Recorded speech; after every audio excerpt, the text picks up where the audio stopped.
रूस यूक्रेन युद्ध को शुरू हुए लगभग 1 साल पूरा होने वाला है, लेकिन अभी भी ये युद्ध खत्म होने के कोई आसार नहीं दिख रहे।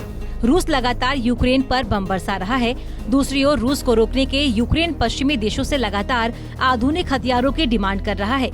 रूस लगातार अपने हमले से यूक्रेन पर आग बरसा रहा है, लेकिन यूक्रेन भी अपने हौसलों को बुलंद कर पीछे नहीं हट रहा। दोनों देशों के बीच की लड़ाई में शुरुआत में तो पश्चिमी देशों ने, खासकर अमेरिका ने यूक्रेन को बड़ी मात्रा में हथियार सप्लाई किए, लेकिन अब अमेरिका की तरफ से यूक्रेन को बड़ा झटका लगा है। जानकारी के मुताबिक यूक्रेन को F-16 लड़ाकू विमान देने के करार से अमेरिका अब पीछे हट गया है। अमेरिकी राष्ट्रपति जो बाइडेन ने कहा कि रूस के खिलाफ लड़ाई में यूक्रेन ने जो F-16 लड़ाकू विमान मांगे हैं, उन्हें अमेरिका मुहैया नहीं कराएगा। व्हाइट हाउस में सोमवार को अमेरिकी राष्ट्रपति से ये पूछा गया था कि क्या अमेरिका यूक्रेन को F-16 मुहैया कराएगा। इस सवाल के जवाब में जो बाइडेन ने संवाददाताओं से कहा, नहीं। अमेरिका ने तो यूक्रेन की मदद करने से अब मना कर दिया, लेकिन फ्रांस अभी भी यूक्रेन को सैन्य सहायता देने की बात कर रहा है। फ्रांस के राष्ट्रपति इमैनुअल मैक्रों ने बीते सोमवार को संवाददाताओं से बात करते हुए कहा कि जब सैन्य सहायता की बात आती है तो परिभाषा के अनुसार कुछ भी बाहर नहीं है। इस तरह का कोई भी कदम कई कारकों पर निर्भर करेगा। इसमें युद्ध को और बढ़ाने से बचाने के लिए ये आश्वासन देने की जरूरत है कि विमान रूसी जमीन को नहीं छुएंगे।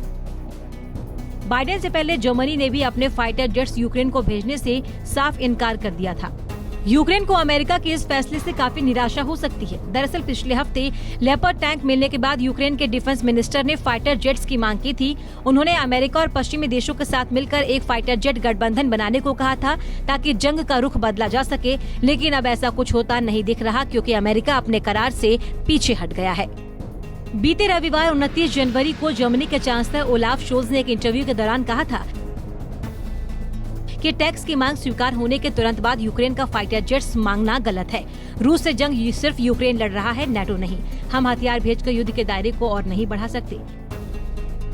आपको बता दें कि रूस ने अमेरिका और पश्चिमी देशों पर आरोप लगाया था कि वो यूक्रेन को लेपर्ड और अब्राम टैंकों की सप्लाई करके प्रॉक्सी वॉर को बढ़ावा दे रहे हैं। जर्मनी में रूस के राजदूत सर्गेई निशायेव ने कहा था कि यूक्रेन को टैंक भेजकर युद्ध का स्तर बढ़ाने की कोशिश की जा रही है। रूस इसे कभी मंजूर नहीं करेगा। यूक्रेन को टैंक भेजने वाले देशों को इसका खामियाजा भुगतना पड़ेगा। Bureau report, Punjab Kesari TV.